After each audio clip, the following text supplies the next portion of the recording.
But has anyone else like reached out rapper-wise? Has anyone else reached out to me? I mean, quite a lot of people that I'm in conversations with.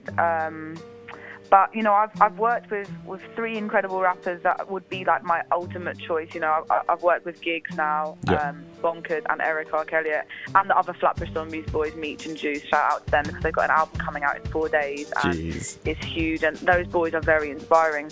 I'm really excited about the guy who is opening for me at my show tomorrow. He's called Isaiah Dredd. Yeah, I know about him. He's sick, isn't it? If you haven't checked out his Fire in the Booth, listeners, you need to go and do that. Charlie Sloth, it's on YouTube.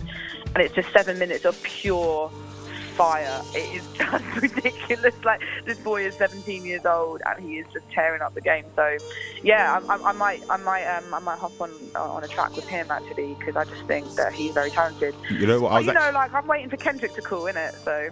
Yeah, okay, well, Untitled Unmastered is going in as well. But you know what, Isaiah Dredd, his track Lights Turn Green as well, with Saskilla is out now as well. But I was going to ask you if you two are going to jump on the track, because I know he's opening up for you, because we're going to talk about the tour next.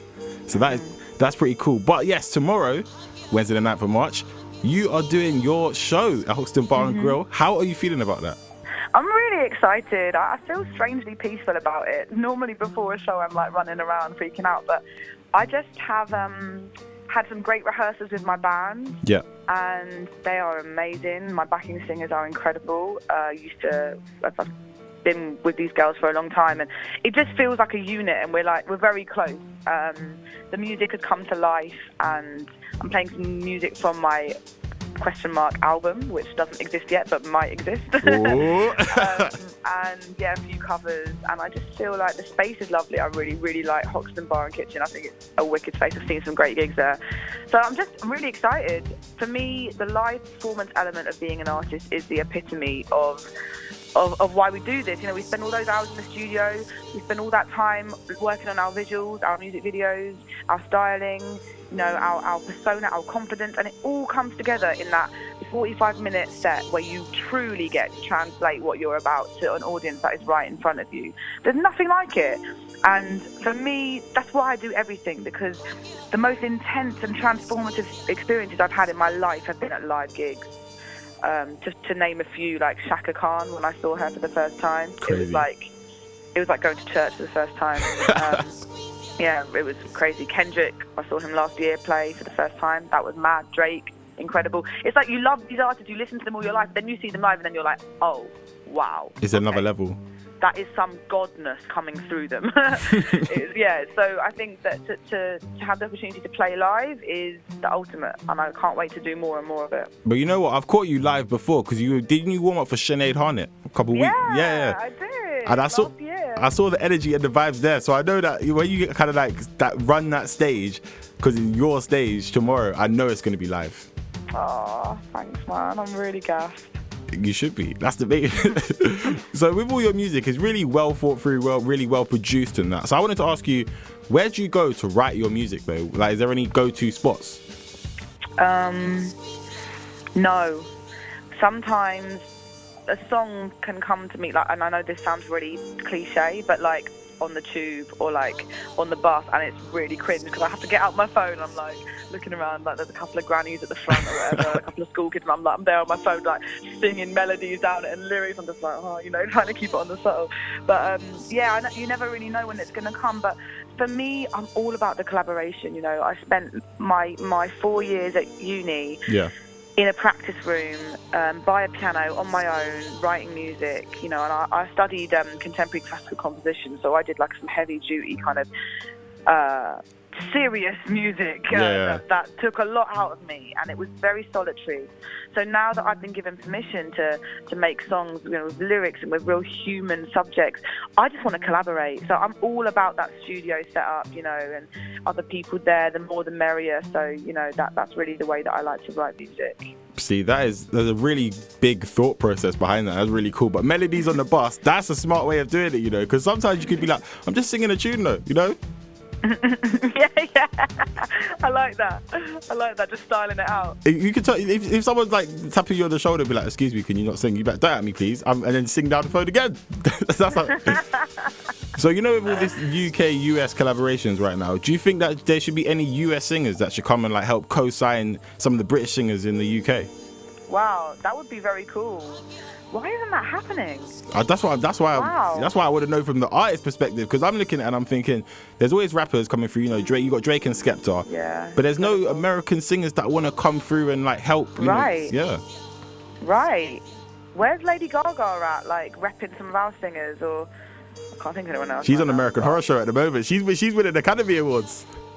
She's actually fire. I'm not gonna lie. Like, I think she's an incredible talent. I think she's a visionary, and I think she's a very, very talented musician. Like, amazing. But yeah, I think that this should be happening more. I mean, I take myself out there. I've been going to New York back and forth since I was 18 and working with Eric and other producers out there.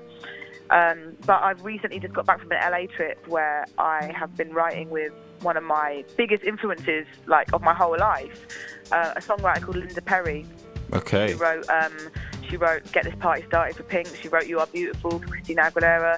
She's also written with like Pussy Riot and like some epic rock bands. She's got some bangers in there. Absolutely incredible, rounded, ridiculous talent. She can fit into any environment. And I had the absolute honour of spending a week with her. She just liked my stuff and sort of invited me out.